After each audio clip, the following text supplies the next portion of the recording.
Welcome to the Boneyard with Steve Robertson. As always, I am your good friend and host, Steve Robertson, here on the Maroon Friday edition of the Yard. That's right. Hope you're wearing maroon today because tomorrow's game day. We get college football tomorrow, kids. Should be a great game.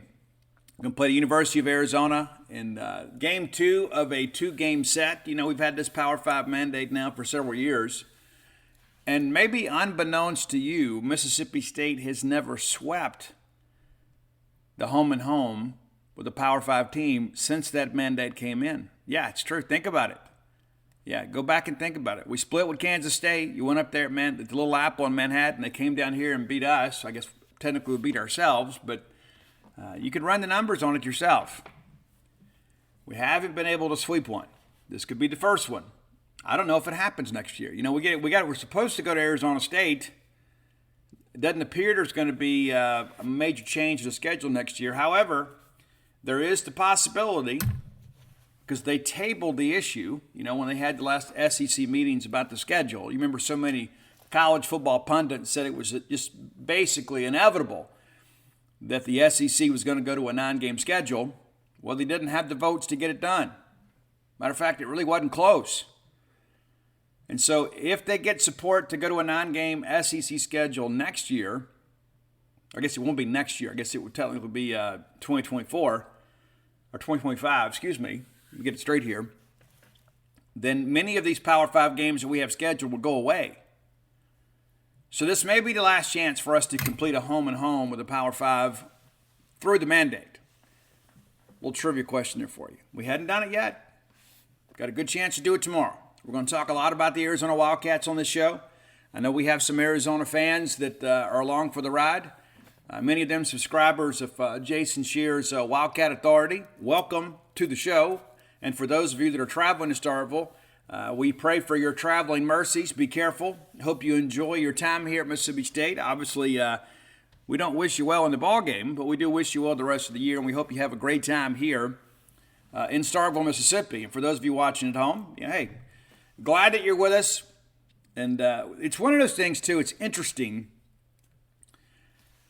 You know, at the end of the day, we all have the same concerns, right? We're all emotionally invested in these teams that hold our college allegiance, you know, and you know, getting the chance to know some of these fans and kind of interact with them on social media and certainly on our message boards at 247 Sports is rather interesting, you know, because like some of the same problems that we all think we had, they're so unique to Mississippi State.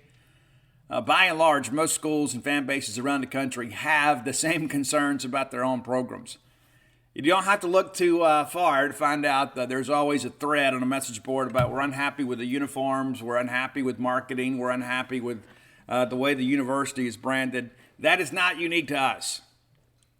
And I think the more you get out and read other fans, and I don't just mean your rival message board, I know that's a thing, it is. I suffer from that same affliction. Like when Ole Miss loses the game, one of my things I love to do is, come home and, grab a snack and a drink and sit down and peruse those message boards to kind of read the meltdown, right? Just like last week when Clemson lost to Duke, I went over and read the Clemson boards. What are they saying? You know, I guess misery loves company. But it is rather interesting to think that there are so many things that happen and we think it's only us. And you read that. Only at Mississippi State could this happen. Well, let me here to tell you, Bob and Boca Chica, that's not true. It happens everywhere. There are very few programs out there on the level of Alabama, and even then, you can find some people that complain about that. I mean, I laugh at the. I followed that Twitter account, Message Board Geniuses, which is hysterical. I guess because I've made my living basically with message boards. Been doing that since 2001. And sometimes I forget, it's like I've been doing this for so long. I started writing about Mississippi State in 1997. And so last year we missed the 25-year anniversary. How about that? But it is what it is. But what's so interesting to me about the dynamic of all this stuff is that on the Message Board Genius account, people get so over the top because they have anonymity, right? And we had that happen at Gene's page. Don't get me wrong. I mean, like last week, you go out and the very first drive of the game, we didn't score, so immediately there's a thread that pops up. Maybe Arnett's over his head. I mean, come on. Come on.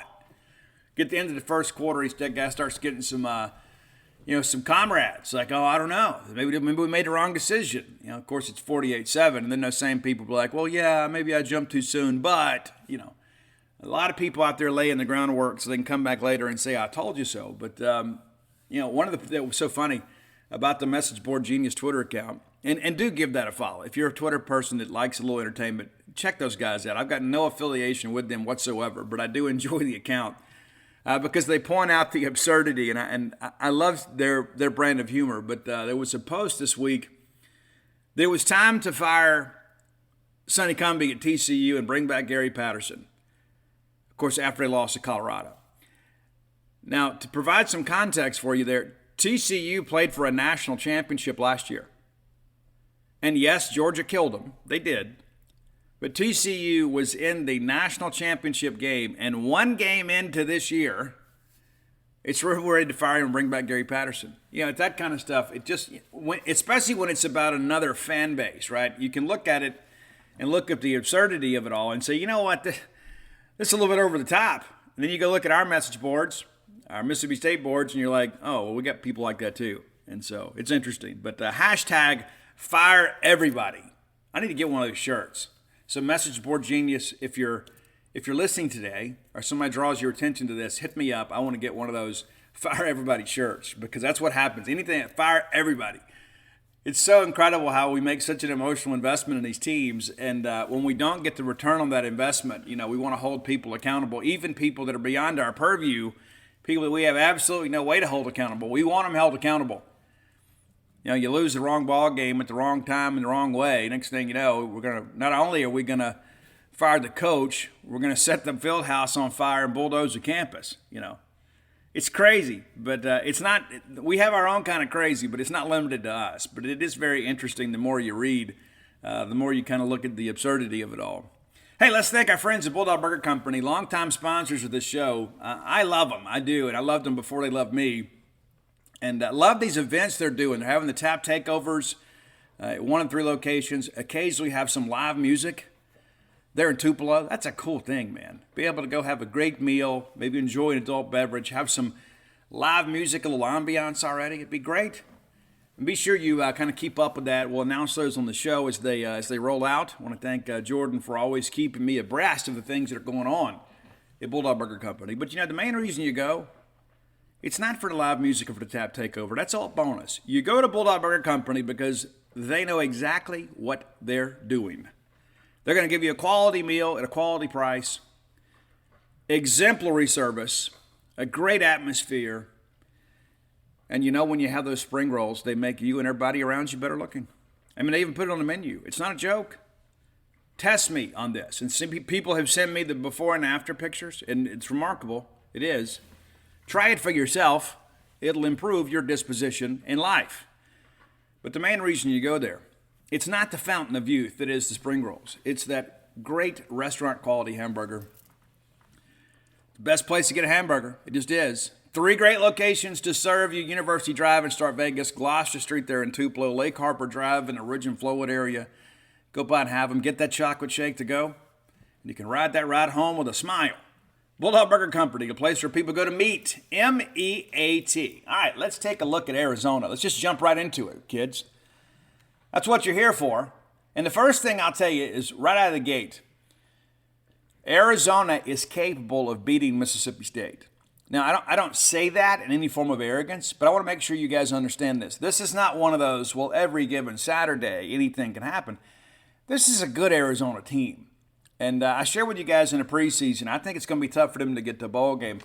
I still kind of share that sentiment, but I won't be surprised if they make a bowl game. And I think when you look at where Jedd Fisch has come from, the absolute disaster that was Arizona football, and they go out and hire Jedd Fisch, and let's be honest about Jedd. Jedd, while he has spent time in the NFL, there wasn't a lot of evidence to say, hey, this guy's the guy that's going to, steer our turnaround, but he has.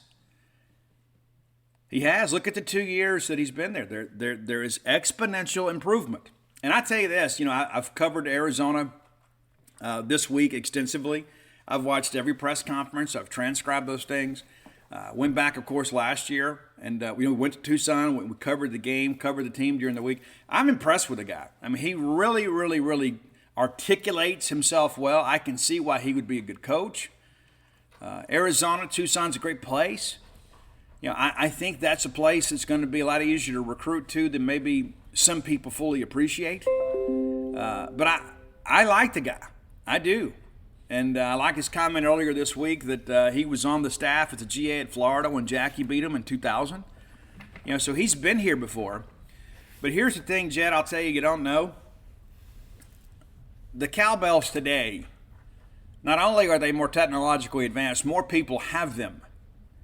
So the noise that you heard in 2000, because it was still kind of frowned upon then. That was before the great cowbell compromise. So you thought it was loud in 2000. That's going to feel like a high school homecoming pep rally compared to what it's going to be like Saturday night. And Bulldog fans, we need you to turn out. I know there's a lot of inexpensive tickets out there on the third-party market. And I know a lot of people are still getting the harvest in. Some people are dove hunting or whatever. So if you're one of those people that say, you know what, I can't afford to get season tickets and I really don't want to go see them play Southeastern Louisiana, you got a chance to see State play a Power 5 opponent in Arizona, an improving Wildcat team. Should be a great game, and State's going to need you there. They're going to need you and your cowbell, perhaps two, there. But let's take a look at, number one, we'll look back a little bit, and then we'll get into this year, okay? I watched the Arizona and UNA game 2 times, and there were a couple things that I noticed. But, again, real quickly, kind of a, look back at last year. We did this a few weeks ago, but I'll be really brief with this. It was a 5-7 year for them, and, in many respects, I'm sure they're thinking, there was a turning point game in here at some point, and I don't think it was Mississippi State. Again, we're going to break that game down a little bit as we get to this year. But the reality of it is they got off a big win last year. They go to San Diego State, and they upset them in Snapdragon Stadium. The debut, like the inaugural game at San Diego State in their brand new stadium, and Arizona goes in there and gets them 38-20. Of course, we go over there, win 39-17. They bounce back the next week and beat North Dakota State to advance to 2-1. They lose at Cal. And Cal wasn't a great team last year, but this was a game that was rather interesting. But defensively, they just couldn't stop anybody. They lose 49-31. They get Colorado 43-20. So now there's some optimism here. It's like, hey, we've got 3. If we can find a way to get 3 more, we can get back in a bowl game. That would really be a beacon to our fans that, hey, we're headed in the right direction, which I think they are, even though they didn't get the bowl game. But you got to think, heading into that bowl game with Oregon, there at Arizona Stadium, you're thinking, man, if we can just, maybe we can't get Oregon, but we can get 3 down the stretch, got a chance to get to the bowl game. The problem they had is the backside of that schedule was so loaded. They lose to Arizona 49-22. They nearly got Washington. They lose 49-39, but they go on the road to Husky Stadium. And they certainly could have won that ball game, but again, defensively, they just simply couldn't stop anybody. It wasn't like DeLaura and Cowan and Singer and those guys didn't do enough. I'm sure they would tell you we could have done more, but the defense let them down. They nearly pull off the major upset 2 weeks later after the bye week against USC. Number 10 USC at the time. They lose by 8. One play here, one play there. That may have been one of the biggest stories in college football that weekend. The next week, they're at number 12, Utah, and that's a tough deal, man, going up to Salt Lake City and playing Kyle Whittingham's team. They get shelled in that game 45-20. They go to the Rose Bowl, and they upset number 9 UCLA. Big, big moment for the Fish administration. Big, big win. So then you're kind of set up here. You got to go through these last 2 games. Can you sweep the last 2? If you can, you're bowl eligible. They host Washington State, and one of the biggest games that Arizona has had in recent years, and they drop it 31-20. They bounce back and win the rivalry game 38-35. So not really a turning point game, but you can look and see this team with a little bit of defensive help last year. They're a bowl team. And I said last year when we came home from Tucson, I said, I don't think this team is a bowl team. And they proved not to be. And so they went to address those needs this year in the transfer portal and went outside 9 transfers, 8 of them on the defensive side of the football. Yeah. So it's not like they're oblivious to their own concerns, right? They should know better than anybody. I think Johnny Nansen has done a really good job there at Arizona this year, kind of beefing things up and work in the portal to try to get an immediate turnaround. Because again, you look at what they did offensively and compared to what they did defensively, and you're like, this is not good. If they were just average on defense last year, they're a solid bowl team. Probably win 7 games last year. All right, real quick, we'll look at the numbers from last year because we have such a small sampling. We will touch at UNA numbers, but I mean, there's only so much you can tell. But looking back at last year's numbers, I mean, it all starts with Jaden DeLaura.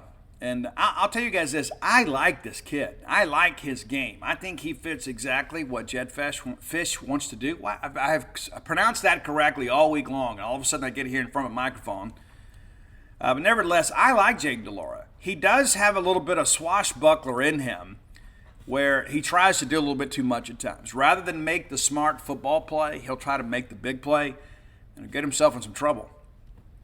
Looking back at last year's numbers before we get to a quick recap of last year's game, Arizona averaged just under 31 points a game. They allowed almost 37. That is not a winning combination. Had some solid groundwork last year. Michael Wiley is a really good running back. That whole stable of backs, very capable of making plays for them. But when you start looking at the numbers here, yes, they prioritized the pass, but they got outrushed last year by over 750 yards on the year. They counterbalanced some of that because they threw over 700 yards more than their opponents. But more times than not, the opponents later in ball games were trying to salt the clock away. So that you look at that stat and put it in its proper context and you say, okay, I get it.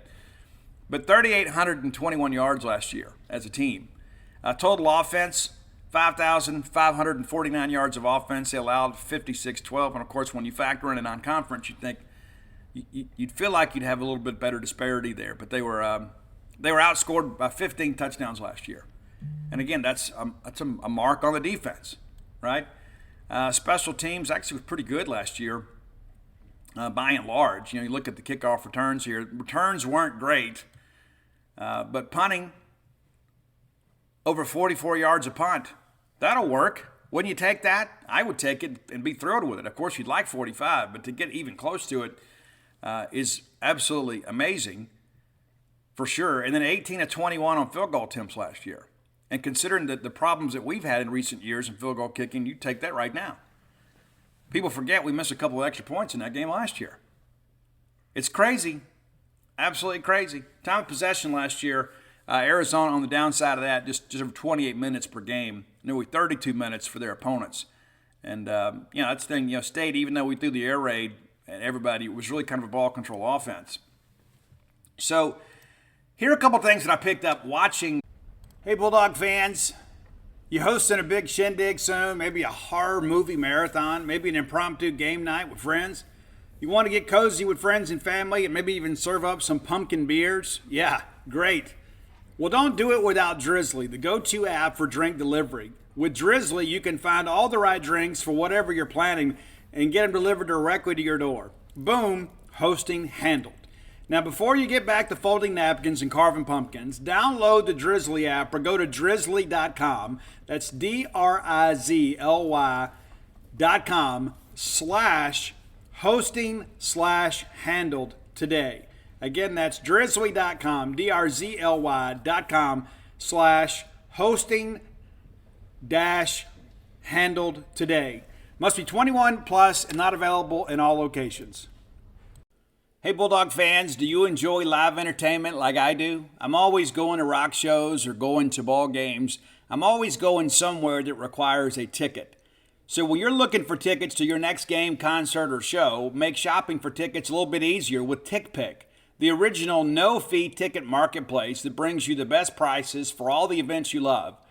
And now, TickPick is partnering with Zip, so you can shop now and pay later. How cool is that?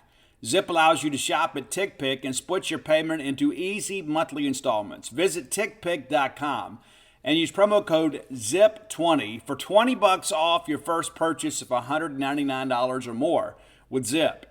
Zip can only be used for U.S. purchases, and Zip may charge a fee at checkout. Certain merchant products, goods, and service restrictions may apply. See Zip's terms of service at www.zip.co/US. Loans to the Zip app are originated by WebBank, except for Zip-originated loans in Colorado, Nevada, Massachusetts, and Maryland. Shop for all your tickets at tickpick.com and check out with Zip to split your payments into easy installments. Zip makes it easier than ever before to get your tickets now and pay for them later at tickpick.com. Check out with Zip at tickpick.com. Last year's game. Now, everybody improves a little bit. Some people improve a lot. But one of the things that I picked up last year, in my review of last year's game this week, DeLaura gets in trouble when he's rolling or waggling left. Now, he's a right-handed passer. He has a huge arm. It's an extremely quick release. And again, as I said, he fits what they want to do. They do a lot of very exotic and creative motion type stuff. They'll set up some great formations, and you think, okay, well, they're heavy right here. They're heavy to the boundary, so they're going to run here off right tackle. And instead, they'll play action and then do like a throwback screen, and you look up and they got 4 or 5 blockers out there and kind of got them set up like a picket fence. And so it's a very controlled and safe pass that's behind a line of scrimmage, and DeLaura has the arm to get it there, and it's not some big labor, right? And so they get it out there to him quick in space, and this is really kind of a catch-and-run offense. They do take some shots. They do, to kind of keep those safeties honest, but a lot of their passing, in many respects, is kind of an extension of the running game. They just try to get the ball out on the perimeter in space to a back, to a receiver. And again, they do some very interesting things formationally that kind of set these plays up. But, again, looking at last year's game, everybody's like, well, Arizona helped us. The hell is turnovers. People forget we had turnovers in that game too. And a couple of them were just inexplicable. We had a pass that Will Rogers threw right to Caleb Ducking that bounced off his hands for an interception. And Jameer Calvin has a nice reception in space, and then the ball is stripped from him. And give them credit for stripping out of there. But you kind of got to know that discretion's a better part of valor, Jameer. You're a little guy. Either get out of bounds or get down. They returned that fumble inside the 10-yard line and they score. And so, you look at the numbers and say, well, 39-17, but could have been worse. Probably should have been worse. On the Arizona thing, they're thinking, if DeLaura didn't throw those 3 picks, we might have won the ball game. Technically, it was 4. He threw 4 interceptions in the game, and we had one that was overturned on review. And it was Emmanuel Forbes. He tried to get a toe down, but the natural step of the foot is the terminology they're using these days. He was on the line, so that was nullified. But again, it's when he's waggling left, or he's rolling left, or he scrambles, and that's against us. That's where he got himself in trouble. I actually ran the numbers yesterday. He was about 50% completion percentage to the left. He missed on his first 4 attempts and then kind of got some things going. Across the middle, he was just 2 of 6 and then about 50% to the right.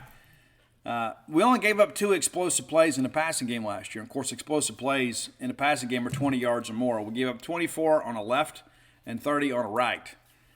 I like this McMillan kid, too. I thought he had a good ball game against us. But, yeah, they've got offensive skill at Arizona that is comparable to SEC talent. It is. And that needs to be understood before we even get going today. I think DeLaura is good enough to play in the SEC. Certainly Jacob Cowing is. McMillan certainly is. That's a huge recruiting win for them. But when you start working through this, kind of going position by position, this is not a team that you look at and say, hey, that's probably a losing team. When you look at those pieces they have offensively, you can see why there's a lot of room for optimism. They can hurt you. And make sure, again, it's understood.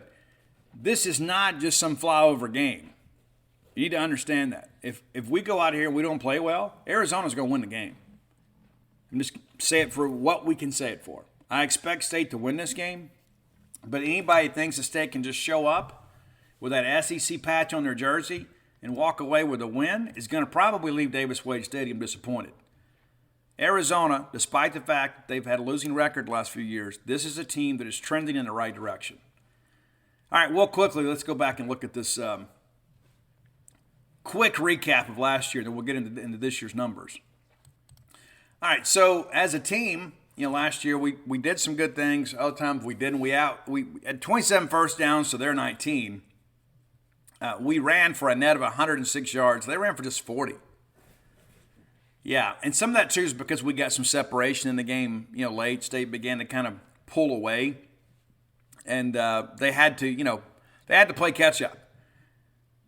They had 320. We had 320 yards passing. They had 276. Will Rogers 40 of 49 with one interception in that ball game. Very efficient game for Will, and we had one drop that I remember, and of course the one off Caleb Ducking's hand. So you look at, what Will did. The numbers may not be gaudy, but a really good game. And what's interesting too, we talk about, DeLaura, kind of the difference. What's interesting in this game, and maybe this is one of those things too that is a centralized point for everybody to consider. Everybody said, well, Will Rogers and the air raids kind of dink and duck. Our average depth of target in that ball game was 6.5. Their average depth of target was 5.1. A lot of dink and duck for both teams.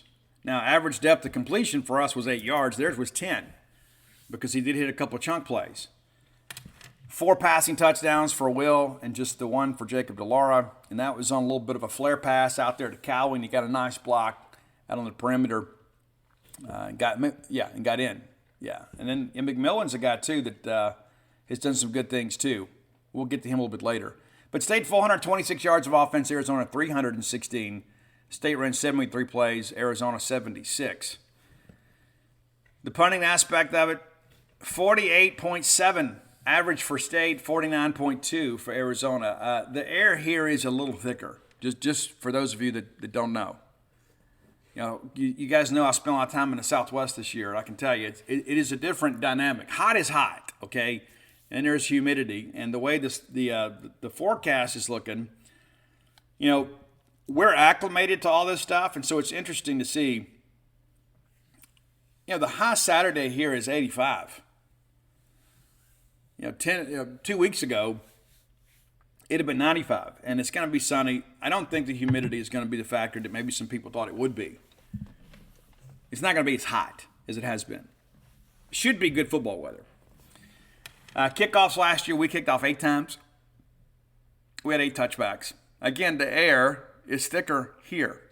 They had 4 kickoffs, 3 of them touchbacks. I think that's going to be significant a little bit later in our breakdown here.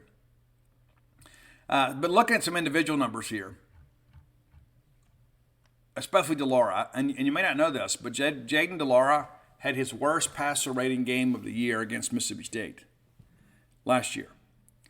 Now, some of that may be, hey, it's an SEC opponent. Here's a chance to kind of, to fix this. Of course, Jaden DeLaura was recruited to Washington State by Mike Leach and that staff. Maybe that was part of it. Maybe he was a little bit, emotional. Maybe he was a little bit too keyed up. But he didn't play well in the game. 23 of 45. That's just a shade over 50%. 220 yards. And remember, we had 2 plays that amassed 54 yards. So when you start thinking about that for a second, it's 21 that basically got you 170. That's not going to get it done. We talked about the 3 interceptions, and he was sacked just twice. Those sacks were interesting, too. We brought Colin Duncan basically off a fire, off right tackle, walked him up into the box and positioned him on the same line as the backers and brought him around, and he was paired up with a tight end. And that's just not a fair fight. They brought the tight end in, basically serving as an H-back and as a personal protector. Duncan runs around him. DeLaura actually got the ball off and into the hands of Michael Wiley, and they had about a 20-yard gain. However, DeLaura was on the ground as he threw it. And again, that kind of shows the level of his athleticism. And then the second time, Randy Charlton gets him on a twist, comes back up the middle in their last possession before the half. And they're like, they're in field goal range. With that thin air, who knows? But they needed to probably get a few more yards to make that a more reliable, realistic possibility from field goal. But Charlton comes loose, and they get a sack there. There were a couple other times we had him dead to rights, and he's so elusive and so athletic, he's able to get away. That's really the issue when you think about this year, is when you get him, you got to get him down. Because when you miss, he's so athletic, if he gets loose and plays backyard football with you, he can make some plays. And again, very, very capable wide receivers out there on the outside that are working back to the quarterback. They know who they have behind center. They know that that's a guy that's going to be able to extend plays. You'll never give up on it, right? And that's where I think the danger comes in with this Arizona Wildcat offense, It's not just what happens within the framework of the scheme. It's what happens when Delora has to go off script. This is a guy that's not going to panic. He's a tough kid, man. And I've enjoyed like watching the press conferences. This kid kind of exudes confidence. He is a guy that, again, not only fits from a skill set standpoint, I think when you're looking for a rebuild, you need an unflappable leader, and I think Delora can be that for them. I certainly do. Michael Wiley was the target of choice. Of course, he's a running back last year. 6 carries for 49 yards on the ground. He was the running back of choice. Jonah Coleman, 5 for 12, and DJ Williams. But again, just 40 yards because you have a loss of 25 on Delora. Receiving, Tetaroa, McMillan, big-time receiver for them. He's done some really good things for them outside the numbers this year. And again, Michael Wiley, running back. Again, that goes along with all this formational stuff they do. They get the backs out there in space. They hit Wiley 4 times for 54 yards, and he had the one that was negated for 20 yards too. So it could have been an even bigger game. I really like Michael Wiley. I don't know that this guy's not a pro football player. And when you watch how he kind of goes about himself and the offense in which he plays in, you know he's being prepared for that. But very, very physical player. Has some explosiveness. He had that first touchdown for him last year. Good player. Tanner McLaughlin last year, tight end, 4 receptions for 51 yards. Jacob Cowing, 8 receptions for 46 yards and a touchdown. And, of course, looked at the numbers there. His 8 catches were very consistent because they want to feed him, but the 46 yards, it works out to be, 5.8. I think that matches his low for average reception or average yards per reception. The only other time that he had that same number was Utah. And both of those games happened to be losses. And so you look at this with Cowing, they've got to get him involved and they got to get him in space. People forget, we recruited Jacob Cowing too out of UTEP. But he had a chance to go home and go play in Arizona. But yeah, State was on him, just couldn't get him. Dorian Singer, of course, is gone. Another talented guy, man, really is. But that's how you look at it. The defense has been completely revamped, and it needed to be, right? You didn't return many people, and they hit the portal really hard. But looking back last year, they had some guys again that had the ability to make some plays, and there were some plays to be made at times. But you got to give credit to your Bulldog defense. Really an outstanding effort in that game. And again, there's always 1 or 2 plays you look back, you wish you had back on both sides of things. But I really thought the difference in that ball game, especially from midway through the second quarter on, was the Bulldog defense. Now, what will Fish do differently this year? They're going to have some opponent-specific wrinkles because you didn't have to do much last week. I mean, you just kind of put this whole thing in context. I mean, they were just like Mississippi State last week. They played a team that they should beat handily, and they did. I know they had a little kind of herky-jerkiness early in the ball game. You look up after 1, it's 7-0. I'm sure some of their fans are thinking, what, are we kidding? 14-3 at the break, and then they explode there in the third quarter with 21 points and just kind of coast from there. And, give it to Fish, too, for not, running the score up. That's an in-state school right there. Not to mention what happens to Northern Arizona has a guy that emerges to be a good player later. Once you get a transfer portal, you don't want that kid to be salty because you rubbed his nose in it one day. But, again, I think, it kind of matches my impression of what Jedd Fish is. I think this guy's a class guy and a class coach, but you don't go out there and lay the hammer to these guys, and they didn't. They went out there and they handled business 38-3. What more would you have learned about Arizona if they had scored 70 points? I mean, honestly, what would that say? You got a hapless opponent in your stadium in a game that's already decided and you're still throwing the football in there? I mean, those kinds of things, that's just classless football. And that's one of the things I respect about guys like Jedd Fish. It's just like, let's just get it done and get back in the locker room. Let's just get it done. No point in going out there and embarrassing somebody. There's no need for that. It'd be one thing. Like if Arizona played Arizona State, it'd be like State and Ole Miss, right? If we had a chance to put 70 up on those guys, you absolutely do it. Every chance you get. You never show any mercy in those games. If you're like, oh, that's a classic guy. No. Because it's all about recruiting, too. It's about perception and branding and about the struggle for power within your state. So if Arizona had a chance to put up 70 on Arizona State, you absolutely support that. But not against Northern Arizona, and they didn't. All right, looking at these numbers here. Delora 18 of 24, and looking at the game, you say, well, 6 incompletions. Well, one of them was a pick. There were 2 more that should have been caught. There were 2 where he maybe a little bit too much and let a guy a little bit too much. But there were times that guys were open and they just didn't execute the play. And you expect some of that in game 1, right? Northern Arizona sacked him just the one time. They brought in Noah Fafita. We saw him last year too. He goes 2 for 2, just 7 yards. But we saw him basically. Last 2 or 3 drives of that ball game against Arizona. When the game was decided, they brought him in. Big time arm too. Michael Wiley last week, 10 rushes for a net of 52, averaging 5 yards a carry. Delara 3 for 47 as a net. He had the one long run, 53 yards on a zone read play. That's not a big part of their offense. And going back and looking at their offensive coordinator, Brendan talked about that this week. They may pull that out every now and again. That's not really within the flow of their offense. It's in the playbook. It's not going to be on the play card very often, right? And Fish said earlier this week about there was a play last week against Northern Arizona where, again, Delora tried to do a little bit too much and kind of put himself at risk and took a big hit, and he said, hey, that's not playing quarterback, that's playing fullback. And he is so vital to this team. You can't have him out there. That's kind of like it's the best and worst thing about him, right? The guy's a relentless competitor, willing to show no regard for his own personal safety, which is great. However, you got to protect yourself, right? So it's the thing you like and you dislike about him at the same time. The guy is a very, very, very competitive kid. He really is. But the long run, and, went back and it's not a big deal, but I think he looks to be in better shape this year. He looks a little trimmer to me. And you could really tell on that 53-yard run. And yes, it's an FCS opponent. But, man, when he hit that sideline, he found another gear. So we've got to be mindful of that. There may be a situation where our alignment or how we're playing things kind of dials that thing up. I thought last year he was a little bit hesitant to run against us. And Jacob Cowan kind of mentioned, that he's been coached to stay in the pocket. They want him to stay in the pocket as long as possible. But there were some opportunities last year for him to run, potentially for first downs, and he didn't tuck it and go. And he got criticized for it. But the reality of it is he's got to do what he's coached to do. That's just kind of how it is, right? McMillan, last week, 3 catches, 65 yards, and a touchdown. Had a really nice catch up along the far boundary for 39 yards where, it was an NFL quality catch. The ball basically is headed out of bounds. He's able to get the toe touch, really great body control on the play there. This guy's a problem.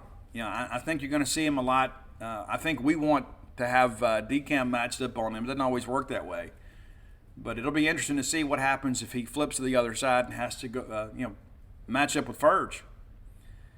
Could be an issue. Just going to lay it out there for what it is. Now, looking at this defensive effort last week for them, and that's one of the reasons we didn't look at last year's numbers on defense is because there's not hardly anybody back. Jacob Manu is a guy that met with the media this week, led him in tackles with 9. Didn't play much last year, but has really kind of come into his own this year. I don't know that he played a snap against us. He might have. Martell Irby is a guy that probably going to have to make some plays for him this week. Not to mention the fact that he's going to be out there. But in the secondary, there is some concern out there. Gunnar Maldonado was ejected in the second half of the game against Northern Arizona, as I mentioned earlier this week, so he will miss the first half of the game. And then there's all this concern, too, kind of running through the stuff here, looking at kind of what's available and what's not to them. But Traden Stukes, the last report that we have is it was going to be kind of a decision that they'll make today. We weren't even sure he was going to travel. Then there was some discussion it'll be a game time decision. He has been in concussion protocol this week. And you never celebrate anything like that, right? How many times have we been through that ourselves? It's like you have a kid and it's like, well, we want him to play. You can't put your own health at risk. And I hope the kid obviously makes a full recovery and gets back out there, and maybe he can play this weekend. But if you've been in concussion protocol, put another helmet on and getting back out there the next week sometimes is a difficult proposition. So we don't know if he's going to play or how much he's going to play or how effective he'll be. And he's one of their better defensive players. Traden Stukes is one that had the big interception last year for them off the hands of Caleb Ducking. A guy that you got to really watch is, and I love the name, oh my gosh, Ephesians Prasak.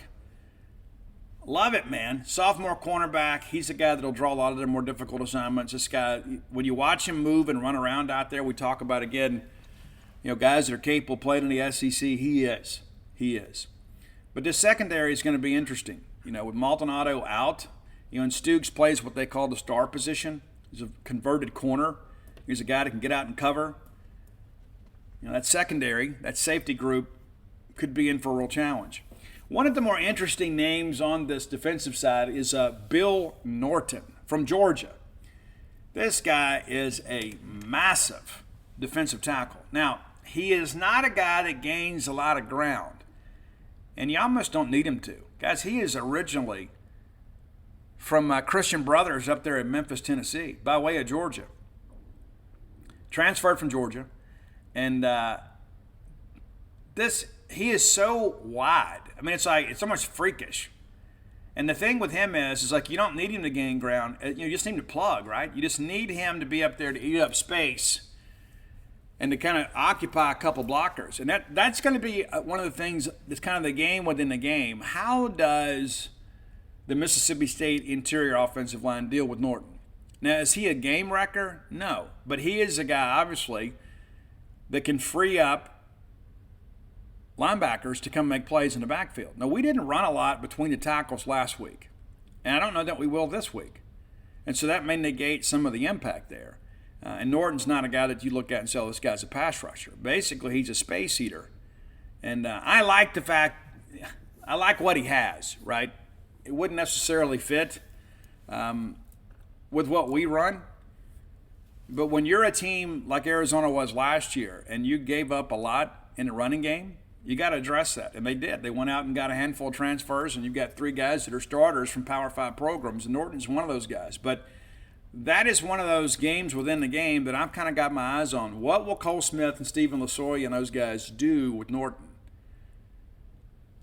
I mean, honestly, I don't know how you move that guy. Again, I think he's a guy that's not going to gain a lot of ground and collapse the pocket, but I think that he is a guy that could force some things outside. Maybe you're going to run that counter tray inside or whatever. The next thing you know, when you get ready to cut back, he's there. Or he has pushed Cole Smith or Stephen Lasoya into your path. And so he could disrupt some things. I think that's very significant. And, again, running the edges is probably more of what we do.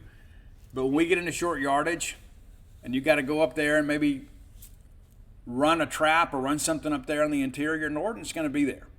He is. And is he, again, I don't want to oversell the guy and act like, that he's, Dexter Manley or something. But my point being is that this is a piece they didn't have last year that could be pretty instrumental this year, especially with the way that State wants to run the football. When you got that guy in there, this is not Southeastern Louisiana. These are Power 5 programs. This is a Power 5 program. These guys get free school too, right? There's a reason they went to the University of Arizona. That this is a program that has some tradition. This is a program that obviously has some resources. And they got a coaching staff that appears to be getting this thing going in the right direction. And so they were a very attractive portal destination and really prioritized defense. So anything you saw last year other than maybe some schematic things from Johnny Nansen, you can kind of throw that away. There's not many of those same faces returned this year. But at the end of the day, I feel I'm probably more concerned about the Arizona game this week than I was at any point in the preseason. And a lot of it's because now that I've seen them play and I've seen how they have changed their roster a little bit, now you look at it and say, you know what? We went out there and beat those guys last year, even with some mistakes, and probably should have won by a bigger margin, but it is what it is. We went out there and covered the margin, the spread. And this year I'm a little more apprehensive, to be quite honest with you. When I went to Arizona last year, I thought there's no chance we lose this game. Zero chance. I expect us to win this game. But the DeLaura thing is just so interesting to me because of the fact we have some issues at safety. We got talent there. It's just a matter of developing some cohesion. But a guy like DeLaura is not good for a secondary that is trying to find some chemistry because you got to cover for so long. And his guys know what he wants, right? And you got to go out there and mirror a guy. And in some cases, you got a guy like McMillan that is more talented than perhaps the guy that's going to be defending him. And we know what Jacob Cowan can do. I mean, he didn't have a big game against us, but he had a big game just about everybody else. I mean, so that's going to be the real challenge for me is like, how does State run on the interior against Arizona? But what happens when Arizona has the ball? They're not going to be a traditional running game. They're going to hand it off every now and again just to keep you honest. But, we're going to have to defend the perimeter. We're going to have to get off blocks. You got to be especially good on third down. You got to get off the field on third down. And that's the case every week. But when you think about Delora, I don't want to give that guy any more downs than we have to. And I think actually that the time rules might actually favor us this go around, right? You get a score, and maybe you can get off the field and start eating up some of the clock and shorten the game a little bit. But I do expect State to win. I do expect State to cover. But I have seen some of these fan predictions, and I'm just telling you, I don't think you guys know as much about Arizona as I do. Because I tell you, if you spent the time that I've spent this week, kind of researching Arizona and looking what they have, I think you would look at this and say, you know what? This team is good. This team is, again, there's only so much you can tell from an FCS team in week one. But just kind of the concepts they run and the confidence in which they run it, I think you look at it and say, you know what? This is not the same Arizona team, not just only from a personnel standpoint, but from a confidence standpoint. A couple more things I want to point out before we move on, because we're going to have our, apparently some of you all's favorite guest do the top 10 list today. And she is absolutely giddy to do it. And was telling me last night as we relaxed, hey, I want to do this artist and this artist. Okay, fine, do it. Fine, whatever. All right, but looking at the kickoff stuff here, we talked about earlier about, it's the air is thicker here, right? That's just, the ball doesn't travel as well here. You go out there in the desert sand, and sometimes there's some wind or whatever, and there's a lot less humidity. But you start running through this thing, and it's like, hey, there's just, the ball doesn't carry as well here. And so what does that mean kind of in relation, to Tulu, Xavier Thomas? Will we get the opportunity to return some kicks? Because I think in a game like this, when you've got a team that, yes, they're on the road, but you've got a team that's capable of coming here winning a ball game, special teams is going to matter big time. Now, last week, in the dry desert air, Arizona kicked off 7 times. 6 of those are touchbacks. The average depth of kick was 64.9 yards, of course, which brings it down right at the goal line. I will probably submit to you right now, I think that Mississippi State's going to have a chance to return kickoffs. I don't think you're going to see 6 touchbacks. I don't think Arizona scores that much, but also in addition to, I think with the thicker air and the humidity that the ball is going to come down short of the goal line. State's going to have a chance to return some kicks. And when you've got 2 All-Americans back there, that could be a real advantage. Could be. And we talked earlier about Delora against State last year. He officially threw 3 interceptions, but we had a 4th. Of course, it was overturned on review. And you say, well, Steve, you got him going left. How do you keep him going left? Well, you do what Zach Arnett and Matt Brock did last year. You bring frontside pressure.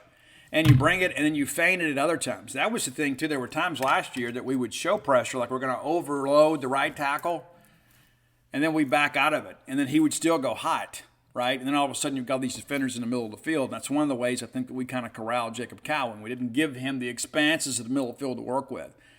Now, they'll expect that this year. But I think when you've got a guy like Delora and his pre-snap read, you got to give him some things to think about. You got to speed up the decision-making process for him. And again, there were so many times last year, one of the reasons they had as many throws or more throws to the left-hand side of the field than the right side is because of the fact, not to mention more times than not, that's Emmanuel Forbes' side, right, is because we were bringing front-side pressure and showing that in the pre-snap read. And so you kind of, it's just like a point guard, right? It's like, well, you may want to make him go left. Same thing with Jaden Delora. And you made him uncomfortable. He had the worst game of the year last year against Mississippi State and threw that ball up for grabs. And so I think that's what you see more of this year. You got to be careful bringing pressure up the middle with him. Of course, if something happens organically, you certainly support that.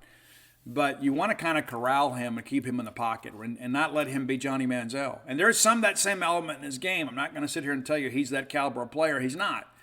But he is that guy that it's kind of a bad thing when things go off script for the defense because he is going to find a way to make plays. Doesn't run it the same way Manziel did.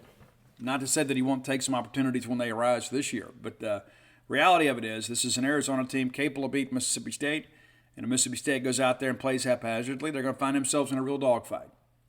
But I picked the game Mississippi State 31, Arizona 21. All right, it's time for today's Top 10 list. As always, brought to you by closewithblair.com. That's CLOSE with Blair, BLAIR.com. Blair is your friend in the mortgage industry. And listen, it can be a very challenging undertaking getting a mortgage. You need to have somebody that has the know-how and the experience to get you to the closing table. That's Blair Chandler. Give him a call today at 601-500-2344, 601-500-2344. And here's the deal. That's his personal cell number. You're not going through a call center or a receptionist. You're going directly to the magic man himself, Blair Chandler. So whether you're looking to get into a mortgage, perhaps get a second mortgage, or whatever you're looking to do in relation to your mortgage, you can entrust that to Blair Chandler. 22 years of experience in the mortgage industry, back to back to back, top 1% close ratios nationally. Part of Fairway Mortgage, a very reputable lender. Again, you've got several options to choose from, but why would you choose anybody other than Blair Chandler at closewithblair.com? All right, your guest host. We'll check in now on the top 10 list, brought to you by closewithblair.com. Hello, everybody. It's Dana again for your top 10. Today we are doing Nirvana, as I know a lot of you have hoped for, but Steve would never do it because it's not one of his favorites. And I think I figured out why that is. In doing a little bit of research, I realized that Nirvana is pretty much the band that knocked out hair metal, and as we all know, that's Steve's favorite, so he's probably a little resentful. But anyway, I think another reason is because even though Nirvana was formed in 1989, I believe, some of our really favorite bands from the grunge era, like Soundgarden, Alice in Chains, Mother Love Bone, formed before Nirvana did, but Nirvana does sort of get that distinction as bringing in the grunge era and ending the hairband era. And regardless of what Steve thinks, they did sell over 75 million albums. They're in the Rock and Roll Hall of Fame. And Kurt Cobain was even named number 20 in the top 100 metal singers of all time. So I do think that they deserve the accolades that they get. They've also been called the voice of Generation X, which I think is interesting. Anyway, I'm going to get right into the top 10. I don't have a lot to say about each song. I'm just going to give them to you. They're all great.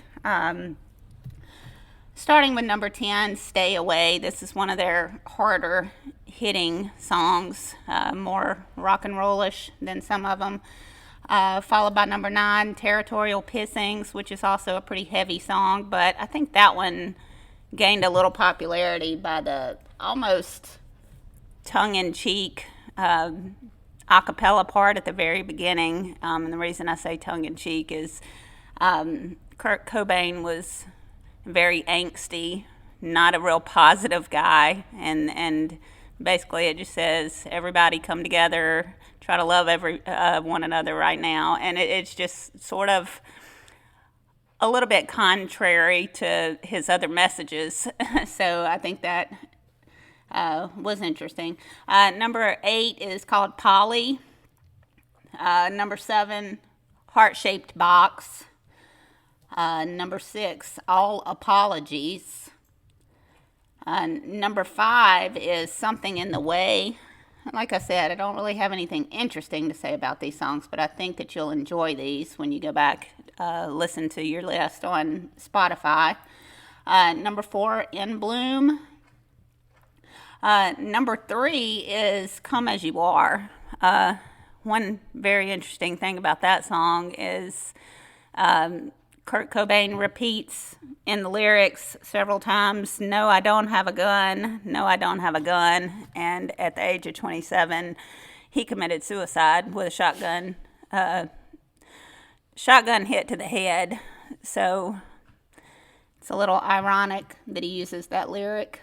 And I think part of the reason, for what people speculate as far as his suicide, he was a heroin addict, had a very tumultuous relationship with his wife, Courtney Love, who was also a musician.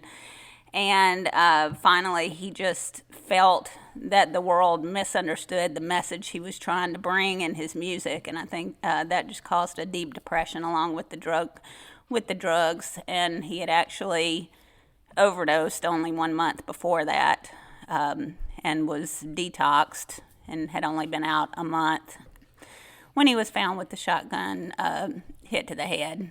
So it's a sad ending to a good band. Number 2 is Lithium. And number 1 is Smells Like Teen Spirit. And I think everybody probably figured that one out. That was their biggest hit. That was their come out hit.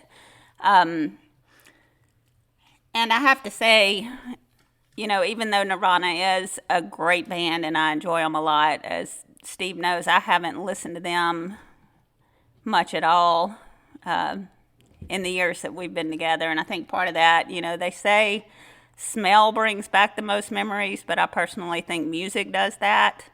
And this band was huge during the highest point in my drug addiction, and those are memories that I don't like to relive. So I don't listen to them that much, but they are a good band.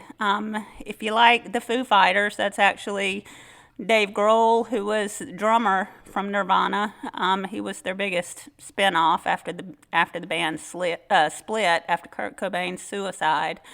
And they've had years and years of success. So I hope you enjoy the top 10 list, and I'll give it back to Steve. All right, I'm glad that's out of the way. You Nirvana freaks can rejoice now. We've actually done it. I want to give you what you want, but I didn't give it to you. And so the reality of it is, and I say this all the time, and I saw there is like an over-under on that. So I think it's the first time I've said it on this show. But the truth of the matter is, with Kurt Cobain, because of the fact that we share a common affliction, I do have some sympathy for all that. I really do. While I wasn't a fan of the music, anytime that we lose anybody, to addiction or depression, that is a national and global tragedy. It really is. It doesn't matter if they're a person of notoriety. You've heard me say it before. If you are thinking of hurting yourself or someone else, please dial 988 on your cell phone. It is a free call. Help is available free of charge. We need to make 988 as common in our vernacular as 911. When somebody else needs help or you need help with law enforcement, you dial 911. You need help with mental health, you call 988. Be sure and spread that around. And what's interesting, too, in the couple days leading up to Kurt Cobain's suicide, he was in drug rehabilitation with Duff McKagan. And Duff, of course, bass player for Guns N' Roses, another guy that lived life to excess. And they kind of bonded a little bit. And then when Kurt left, it's like, Duff was the guy that went out and tried to find him. And it's just one of those things you talk about irony. It's like the, one of the bands that Nirvana hated. You remember on MTV Video Music Awards that Axl Rose and Kurt had words before Nirvana's performance. And then Dave Grohl at the end of it, he's like, hi, Axl. And so they were like picking a fight with Guns N' Roses. And then in Kurt Cobain's lowest moments, there's a guy from Guns N' Roses trying to be his friend. It just goes to show you that addiction is no respecter of persons. And there is a fraternity and a camaraderie with people that suffer with that affliction. And so, and we've documented that. Listen, I did not marry her for her musical taste. I believe I've been a good influence on her in that respect, that she does listen to better music these days. But no, we know Nirvana gets a lot of credit they don't deserve. And that's one of the things that I can't stand. It just absolutely infuriates me that there's so many people out there. They're like, oh, well, Nirvana created grunge. It's not true. It's not true. They get credit for it. Much like, Greg Byrne getting credit for getting us away from TeleSouth. That deal was already in place, just on a much smaller scale. But anyway, thanks to the bride for stepping in and doing the Nirvana Top 10 list. And there are some of her favorite artists that aren't really mine that she will check in and do from time to time. She is very, very well versed when it comes to her musical taste. A lot of range and all that stuff too. So we're going to let her step in, and there's going to be some times where some female artists that she absolutely adores that I think are just okay. But I'm going to give her a chance to step in every once in a while. And appreciate all your positive feedback. I got so many people that either stop me or message me or text me and said, hey, I thought Dana did a great job. I need to have her on the show more. Well, we will, but it's my show, and so I'm going to be territorial about this. But, I'm happy to always share the mic with her and appreciate her contributions to our show. Final segment of the show brought to you by Campus Bookmart, a Starkvillian institution. And here's the deal about that, man. You could go a lot of different places, but chances are you're not going to find the same level of selection, the same pricing, the same quality that you're going to get at Campus Bookmart. They're really big on buying, shopping, and eating local. You can do that when you come to town, neatly positioned on the backside of campus. They also carry all of my books. That's a cool thing too, right? If you can't visit them in person, check them out on the World Wide Web, courtesy of Al Gore's Internet, at campusbookmart.net. And by being a loyal Boneyard listener, even if you're an infrequent listener, you can still use the code. It's BSR, which stands for Beautiful Steve Robertson. That gets you free shipping on all orders over $75. Any order less than 75 bones, absolutely incomplete. I know many of you are looking for that interlocking MSU gear. You can't get enough of it. The young lady that did your top 10 list, so the very first day I went and bought her a t-shirt and one of those big old nice travel mugs with the MSU interlocking on it. I love it. I haven't bought myself anything yet, right? Reminder for those guys too that a lot of people have been asking. We're hoping to be open with her new business in town. It's going to be True Rest. You can get more information at truerest.com, and we're going to be on Highway 12 just before you get to campus, in the same shopping center as Pet Sense and Little Caesars and Power of the Almond, right behind Starbucks over there. And they've completely renovated the shopping center. Some cool things happening there. We're happy to be a part of that. We hope to be open by the end of the year. Matter of fact, when I leave here today, got to go write another big check, sign another contract, signing my life away, man. But I tell you what, it's going to be so worth it for all of you. Not only are we opening the business for us, we're opening the business to add something really of value to Starkville, to make Starkville an even better place. We're extremely excited about every bit of this. All right, let's preview now the SEC weekend. Got some games that are going to be dog games, and we got some games that are going to be good games, or should be. It all gets started Saturday morning at 10 a.m. Central. That's interesting, right? It's usually 11 for us, but it's going to be 10 a.m. Central because Vandy is playing at Wake, and that game is going to be broadcast on the ACC network. Wake got after Vanderbilt last year. They've done a good job in recent years at Wake Forest. I like Wake Forest in the game. I think Wake wins this game. I won't say handily, but I don't think they're ever really stressed in the second half. I think it'll be competitive for a half, and I think there in that third quarter, Wake will begin to get some separation and probably win this game by a couple of scores. Ball State is at Georgia. Here they are on the get-rich-quick scheme tour. You play an SEC team in Kentucky last week, play in Georgia this week. Going to be making some pretty big deposits. Probably also have a lot of guys at the training table shortly thereafter, dealing with strength and conditioning staff. This is going to not. Here's the thing too about Georgia, and we referenced this before. It's like Kirby never blows people out like that. We mentioned earlier in the show about you're in the fourth quarter and you got somebody on the ropes and you're just kind of toying with them. There's a reason that Georgia has been a program on the field that is considered to have some class. And I think Kirby's a guy that didn't want to embarrass people. Now, if you want to talk about some off-the-field stuff, we can certainly do that. But today we're talking about the program in and of itself. They've got some problems over there off the field. They do. They used to always say, Mark Richt has lost control of the program. Nobody seems to be saying that about Kirby Smart, despite the fact that they keep, racking up arrests. A lot of this reckless driving stuff, man. You got to get a handle on that. But Georgia will win and cover. Eastern Kentucky is at Kentucky.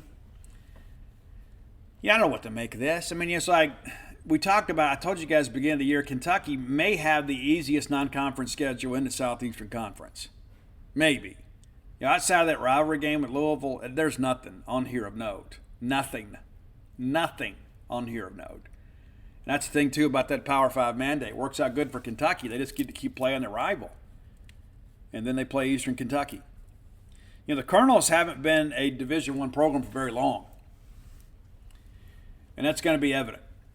Kentucky wins this game handily. If it's close at all, it'll be that's a victory in and of itself. If they can keep this game under 3 touchdowns, the Colonels will feel like, hey, the Eastern Kentucky's had some decent baseball at times, as we can attest.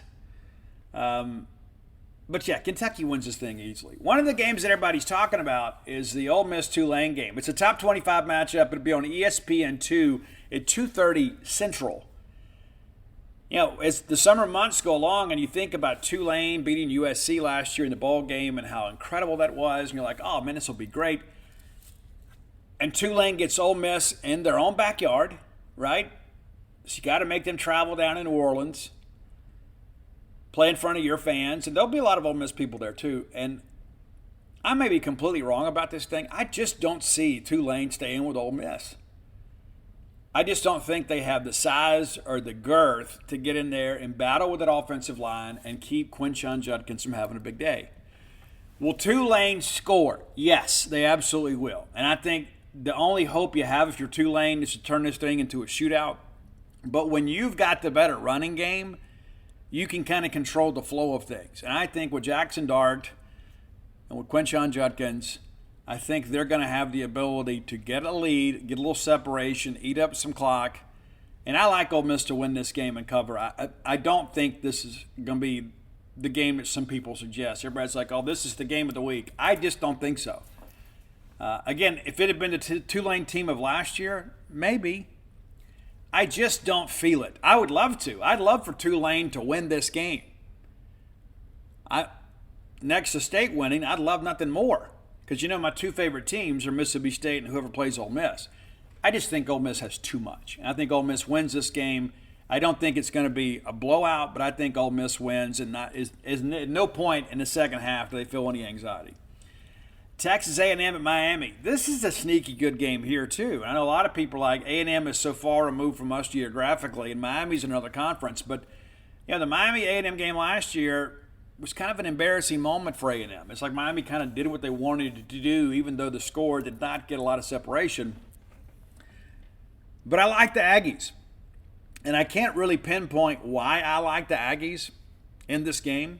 And it's on the road at Miami. But Vegas likes the Aggies too. I just think that there is a talent differential here that favors A&M. And I also think Bobby Petrino is a guy, now with Connor Wegman, who can put some rhythm and some semblance of continuity on the offense. So I think this is kind of like that, I don't know if I'll call it a breakout game, but I think it's the validation game for A&M. I think they go in and beat Miami, who is a decent team, probably a good team, not a really good team, and certainly not a great team. I like the Aggies to win a close one.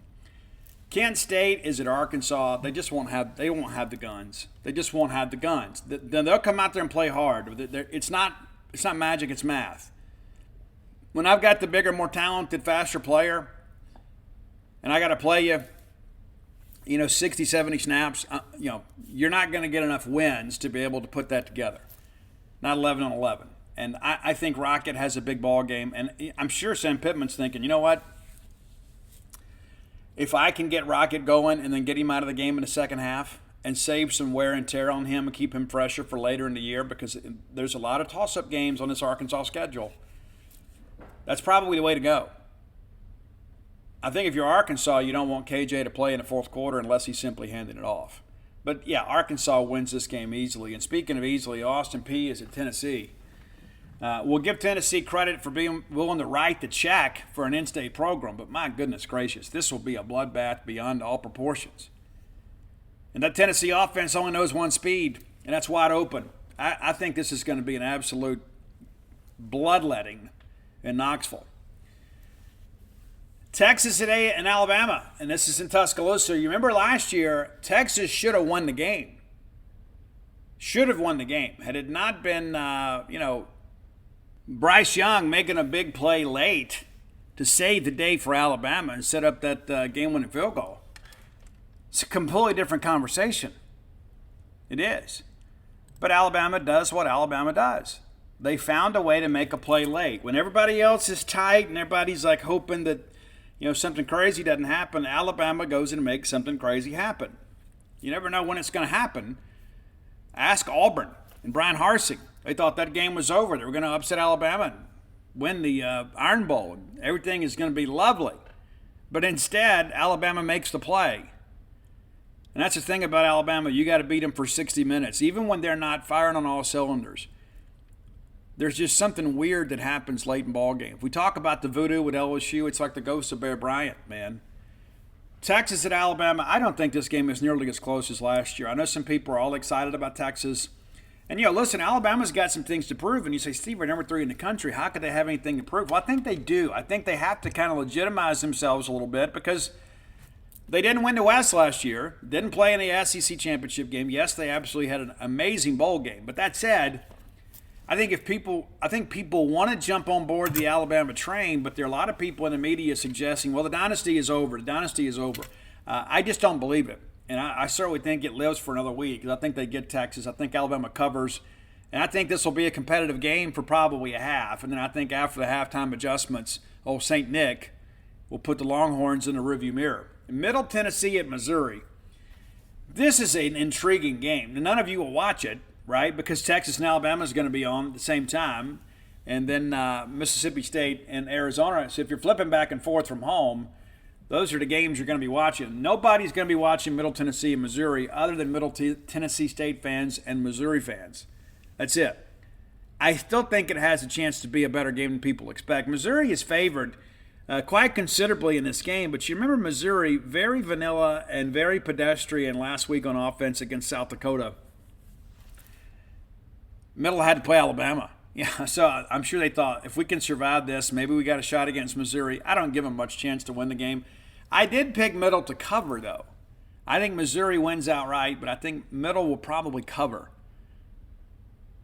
Just because I'm just not sure what to think from this Missouri offense. Not to mention, I don't know if you want to go out there and, stretch your legs that much on Middle Tennessee when you got SEC play coming up. Grambling is at LSU. The first time ever, that Grambling and LSU have met on the football field. And that's a shame. Do we not agree that's a shame?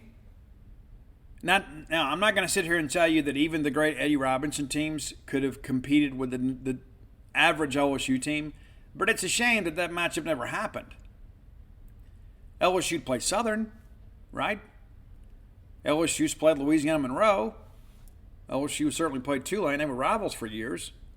LSU played, UL Lafayette or Louisiana or USL, whatever you want to call them. They played Northwestern State.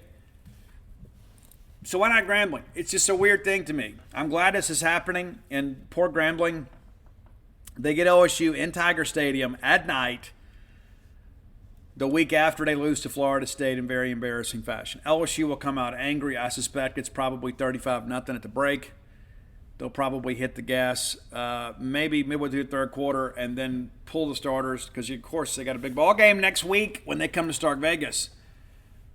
But, I'm glad to see this game happen. It's a thing we talk about, keeping the money in state. If LSU and Mississippi State, Ole Miss, everybody does this, right? I mean, it's like you got to go get a rent-a-win somewhere. Why not help the people of your state? I mean, it's not like LSU and Grambling are competing for the same kids on the recruiting trail, right? I mean, that's just not the case. It's a different talent level. But if you got to write the big check, why not do something to help the people of your state? We went and played, we had Gardner Webb come in here a few years ago. And it's like, I'm sure Gardner Webb appreciates it, but I think maybe we're better off writing that check to Valley or Alcorn State or Jackson State. If you got to play a 1AA team or an FCS, I know it's – and I remember this being a kid too. I want us to stop being so ridiculously politically correct. Let's just be honest. Is that okay? If I can't be honest with you guys, I can't be honest with anybody. When I was a kid, you had major conferences and you had minor conferences. And everybody understood that.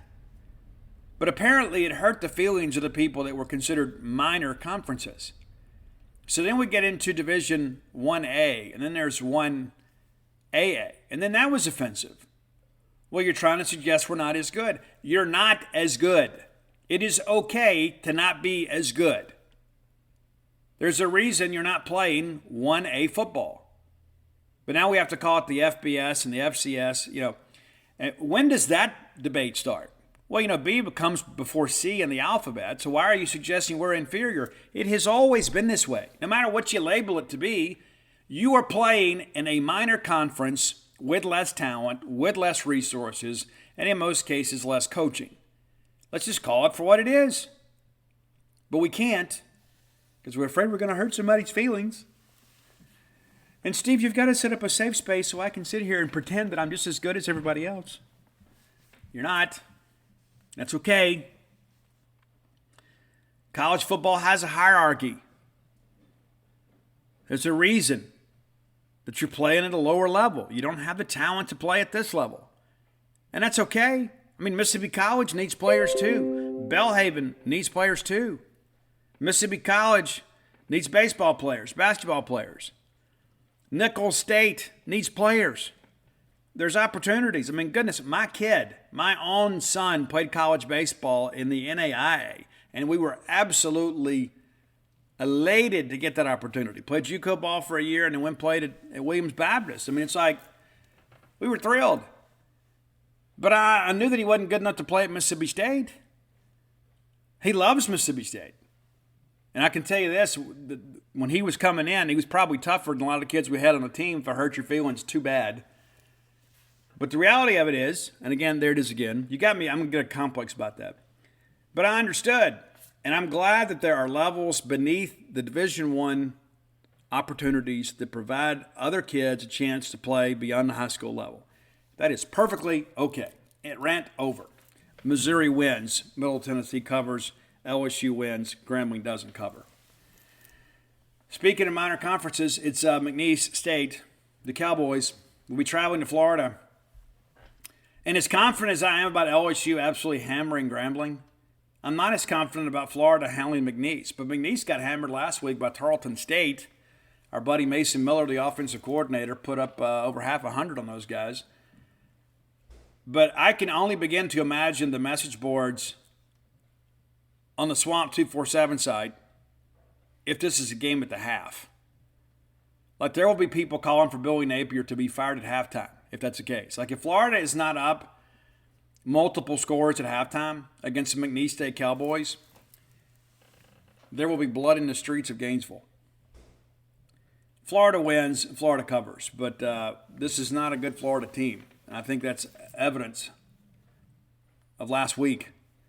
You know my feelings about Arizona at Mississippi State. And again, I'll say again, I have been, of course, I go over there and answer questions over on the Arizona board. And Jason Shearer is an old Scout.com guy like me. So I've known of this guy and had contact with him for years and years and years. But I've really enjoyed the interaction with the Arizona fans. And there's a couple, and that's like in every fan base. But I would say the percentage of smart people compared to people that are homers on that side is probably as good as I've seen.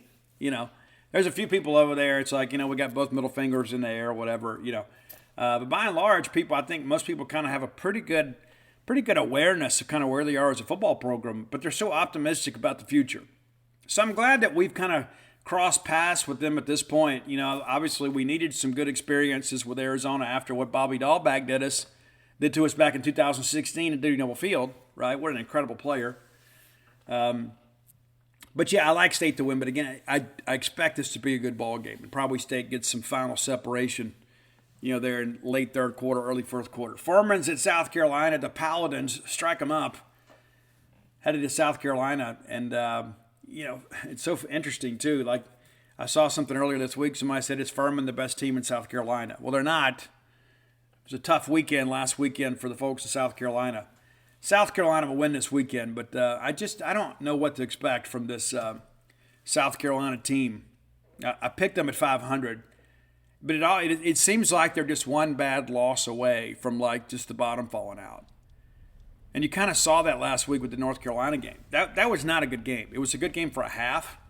And Shane, I think those guys called a good game. I just don't think they have the horses. I think at some point that's going to get to you. We hadn't even got to the grind of the SEC schedule yet. What's going to happen all of a sudden when half your team is, questionable? That's the life we live in Power 5 football. They'll be okay this week, but South Carolina certainly needs to get this one and make the fans feel better. This is going to be, it's kind of like when you lose that first game, like when we lost to Oklahoma State in week 1. We were so excited to go play that game, great venue, and then you lose it, and it's like it already puts a damper on your season in week 1. You feel like you're already chasing the season, and a win over an FCS team doesn't change that. Finally, in the nightcap, and we all ought to be able to get home to watch the end of this one, is Auburn and Cal. I have seen picks all over the board here. I like Auburn just because I think Auburn has more talent on defense. But offensively, Cal looked pretty good last week. Look at the numbers. I just think Freeze and those guys need a big early win to get some buy-in. You learned nothing last week about Auburn. Nothing. So I like Auburn to win the game. I think it's a shootout. I think it's one of those games that probably goes down like to the last 2 minutes. Should be entertaining, but I like Auburn to win. So looking back, your winners this week: Wake Forest, Georgia, Kentucky, Ole Miss, Texas A&M, Arkansas, Tennessee, Alabama, Missouri, LSU, Florida, Mississippi State, South Carolina, and Auburn. So we have 3 road teams that we're picking. That's right, 3 road teams to take a victory this week in the Southeastern Conference. And, we'll start getting into some SEC play here pretty soon. And just kind of give you a quick look ahead, because it's like this time of year, it's like I never know what to expect, right? Yeah, well, next week is going to be the best week so far in the season. LSU, of course, at Mississippi State. That's 11 a.m. game. Kansas State at Missouri. That's going to be a good one. South Carolina's at Georgia. Alabama's at South Florida. Why? Louisiana Monroe's at A&M. Tennessee's at Florida. Remember when that used to be the SEC game of the year? Remember that? Sanford's at Auburn. Vandy's at UNLV. Georgia Tech at Ole Miss. BYU at Arkansas. And Akron at Kentucky. I told you this Kentucky schedule was a joke. I hope Joe Moorhead, please, Joe. Please, Joe. Please. But anyway, an interesting schedule next week, and we will get into some SEC play. But I think this week will be pretty much to script. I think last week what I do, I was 11-3 last week. And then one of those is because of the spread. I got hung up on a spread on that Florida-Utah game. I thought Florida would do it. It is what it is, man. It's a lot of fun, though. And listen, make sure that you kind of keep up with our full coverage over at genespage.com. Of course, we had more content than anybody this week, all throughout camp. And in game day, we kind of flexed our muscles a little bit. And if memory serves me correct, I think we had 27 stories between Saturday and Sunday. That's right. Yeah, that's right. And that's the thing, too, is like when I first got to Starkville, I couldn't believe how many interviews and quotes were like left on the cutting room floor. I'm like, well, wait a minute. If every one of these players comes to be interviewed, why are we not writing a feature? Oh, well, it doesn't fit my angle. Well, okay, well, I'll write it. If you're going to bring the guy up there and you're going to ask him questions, you mean you can't build a story out of that? And there were so many people, that's what would happen. And so we just started writing about everybody. Why would we not? You don't think, like when Preston Smith goes to the podium, okay, well, maybe your feature this week is about offense. You can't find a sidebar piece. We're the internet, man. You can write as much as we want. There's no limit. We don't have a page count. We don't have a word count. Get it done. And so we flexed our muscle last week. So I'm excited about that. We'll see what happens this weekend. Of course, 6:30 start Central Time. 6:30 Mississippi State time. If you're out in Tucson, that's 4:30 University of Arizona time. And on the SEC network. And if you are a person that lives outside of the Southeast, make sure you have it. If you're a regular Bulldog fan, you know this. It's not like the Pac-12 network where you have to buy a Pepsi and they give you like a special code and you have to enter it in to see if you've won a chance to watch a game on the Pac-12 network. It's not like that. You can just find the SEC network and just kind of open up and get rolling. But a lot of good games to watch. And I share with you guys, I expect to win, but don't panic and run to social media if the game is tied or if State trails in the first half or at halftime. Don't do that. It's just so unbecoming. Reminder, too, we'll have a baseball scrimmage this afternoon. I believe 3 p.m. is the start. Me and the lovely bride have a couple stops to make, business-wise, on our way to getting things done. But we'll be out at Duty Noble Field this afternoon. And reminder, scrimmage today, college football Saturday night. Then we'll have another scrimmage on Sunday. I'm not exactly sure the start time tomorrow on Sunday, but it's 3 o'clock today, Central. And so we'll have that up, too. We're going to go out there and enjoy kind of getting to know the new players. And, maybe on Monday I'll give you guys a run-through. Maybe we'll do it Wednesday. Wednesday kind of give you a little, kind of some impressions of what we have. We got to get back, man. We got to get back. I know we're in the middle of football season. I'm excited about football season. But like many of you, there is always this little, knot in my stomach about we haven't been to the postseason in back-to-back years in baseball. And like, Steve, you had to mention it. I did.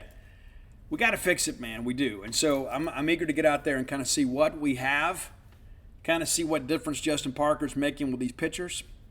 I'm optimistic about the season, but I'm cautiously optimistic. I'm like all of you. It's like, I kind of got to wait and see.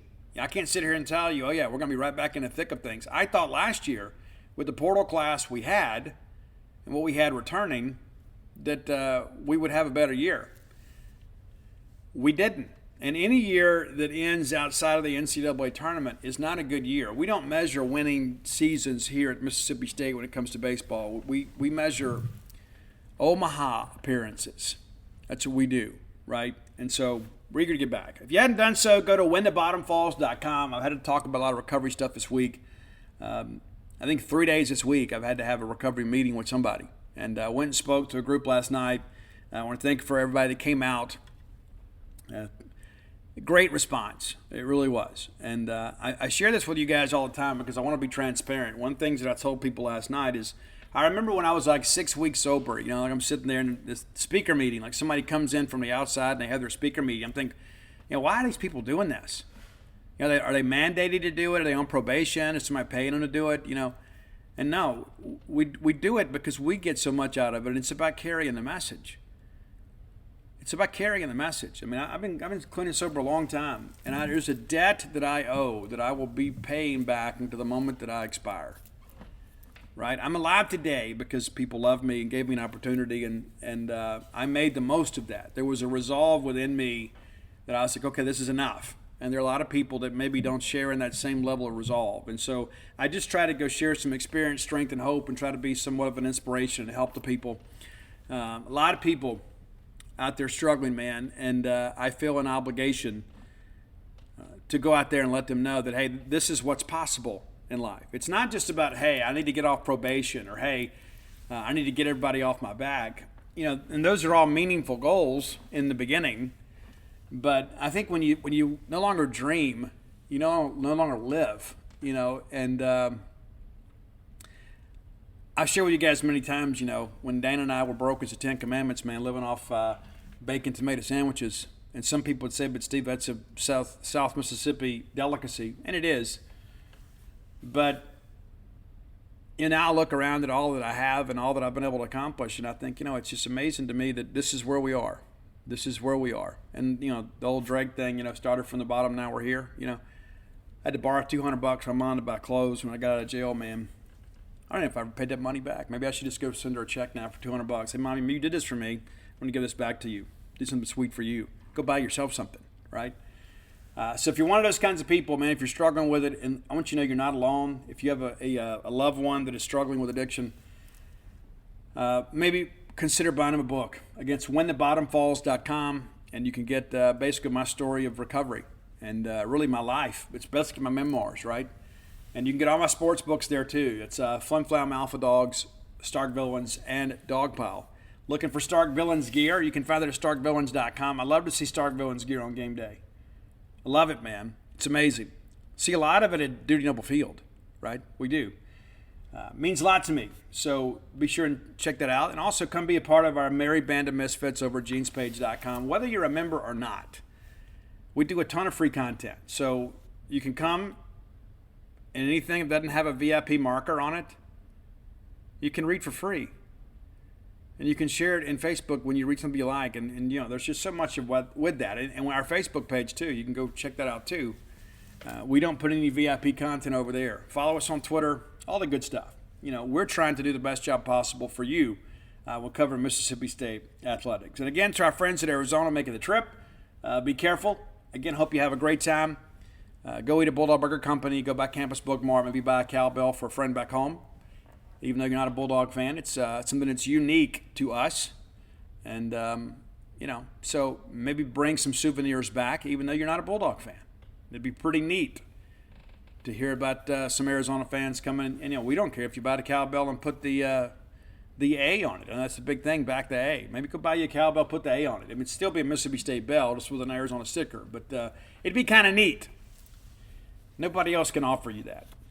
But until next time, let's all live our lives in a way we make more friends than enemies, and people can see a difference in the way we live.